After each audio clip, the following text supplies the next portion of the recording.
Hi friends, welcome back to my YouTube channel.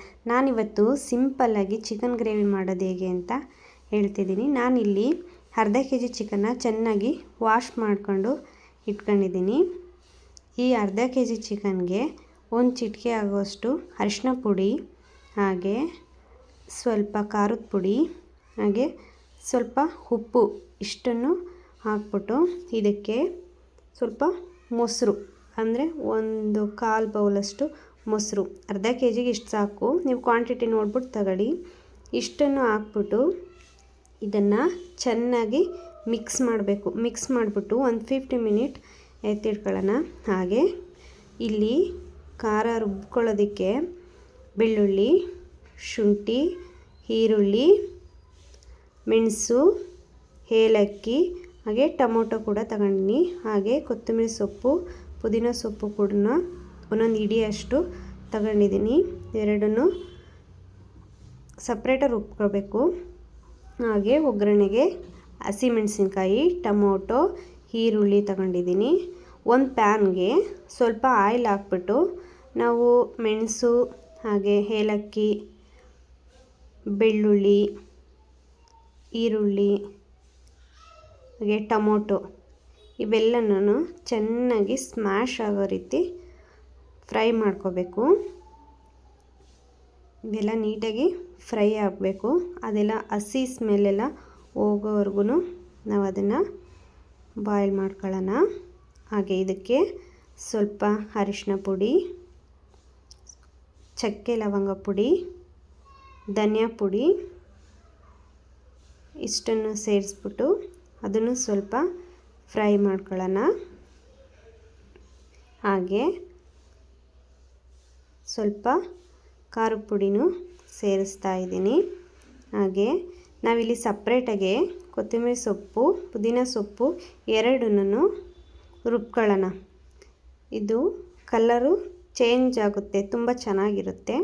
ಹಾಗೆ ಒಂದು ಪ್ಯಾನ್ಗೆ ಒಂದು 5ರಿಂದ 6 ಟೇಬಲ್ ಸ್ಪೂನ್ ಆಯಿಲ್ ಹಾಕ್ಬಿಟ್ಟು ಅದಕ್ಕಾದ ನಂತರ ಹಸಿಮೆಣಸಿನ್ಕಾಯಿ, ಈರುಳ್ಳಿ ಇಷ್ಟನ್ನು ಹಾಕ್ಬಿಟ್ಟು ಚೆನ್ನಾಗಿ ಇವನ್ನ ಕಲರ್ ಚೇಂಜ್ ಆಗೋವರೆಗೂ ಕೂಡ ಫ್ರೈ ಮಾಡ್ಕೊಳ್ಳೋಣ.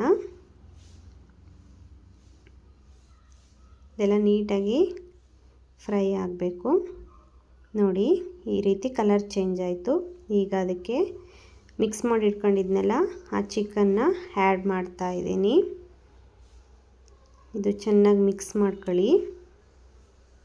ಇದೆಲ್ಲ ಮಿಕ್ಸ್ ಆದ ನಂತರ ಇದಕ್ಕೆ ನಾನು ಟೊಮೊಟೊ ಎತ್ತಿಟ್ಕೊಂಡಿದ್ನಲ್ಲ ಅದು, ಹಾಗೆ ರುಚಿಗೆ ತಕ್ಕಷ್ಟು ಸ್ವಲ್ಪ ಉಪ್ಪು ಹಾಕ್ತಿದ್ದೀನಿ. ನೀವೇನಾದ್ರು ಚಿಕನ್ ಮಸಾಲ ಹಾಕ್ಕೊಳ್ತೀನಿ ಅಂದರೆ ಇದು ಉಪ್ಪನ್ನು ಆ್ಯಡ್ ಮಾಡೋದು ಬೇಡ, ಯಾಕಂದರೆ ಅದರಲ್ಲಿ ಉಪ್ಪು ಮಿಕ್ಸ್ ಆಗಿರುತ್ತೆ. ನಾನಿಲ್ಲಿ ಯಾವುದೇ ಥರದ್ದು ಬೇರೆ ಮಸಾಲೆಗಳೆಲ್ಲ ಸೇರಿಸ್ತಿಲ್ಲ, ಹಂಗಾಗಿ ಅಷ್ಟು ಉಪ್ಪು ಹಾಕ್ತಿದ್ದೀನಿ. ಹಾಗೆ ಇದಕ್ಕೆ ಸ್ವಲ್ಪ ಟೊಮೊಟೊ ಎತ್ತಿಟ್ಕೊಂಡಿದ್ನಲ್ಲ ಆ ಟೊಮೊಟೊ ಕೂಡ ಹಾಕ್ತಿದ್ದೀನಿ. ಇದೆಲ್ಲ ಮಿಕ್ಸ್ ಮಾಡಿ ಚೆನ್ನಾಗಿ ಫ್ರೈ ಆಗೋವರೆಗೂ ಬಿಡೋಣ. ಇದನ್ನು ನೋಡಿ, ನೀಟಾಗಿ ಮಿಕ್ಸ್ ಮಾಡಬೇಕು.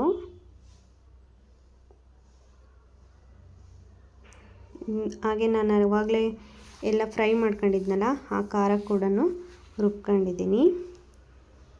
ಇಲ್ಲಿ ನೋಡಿ, ಈ ಥರ ನೀರೆಲ್ಲ ಬಿಟ್ಕೋಬೇಕು ಚಿಕನಲ್ಲಿರೋದು. ಆ ರೀತಿ ಫ್ರೈ ಆದಮೇಲೆ ನಾನು ಇದಕ್ಕೆ ಮಸಾಲೆ ರುಬ್ಬಿಟ್ಕೊಂಡಿದ್ನಲ್ಲ ಅದನ್ನು ಆ್ಯಡ್ ಮಾಡ್ತಾ ಇದ್ದೀನಿ.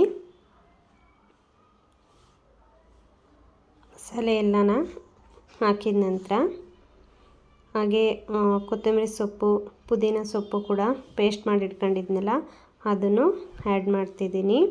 ನೋಡಿ, ಇದು ಕೊತ್ತಂಬರಿ ಸೊಪ್ಪು, ಪುದೀನ ಸೊಪ್ಪು ಸಪ್ರೇಟಾಗಿ ರುಬ್ಬಿಟ್ಕೊಂಡಿದ್ನಲ್ಲ ಅದು ಹಾಕಿದ ಮೇಲೆ ಯಾವ ರೀತಿ ಕಲರ್ ಚೇಂಜ್ ಆಗ್ತಾ ಐತೆ ಅಂತ.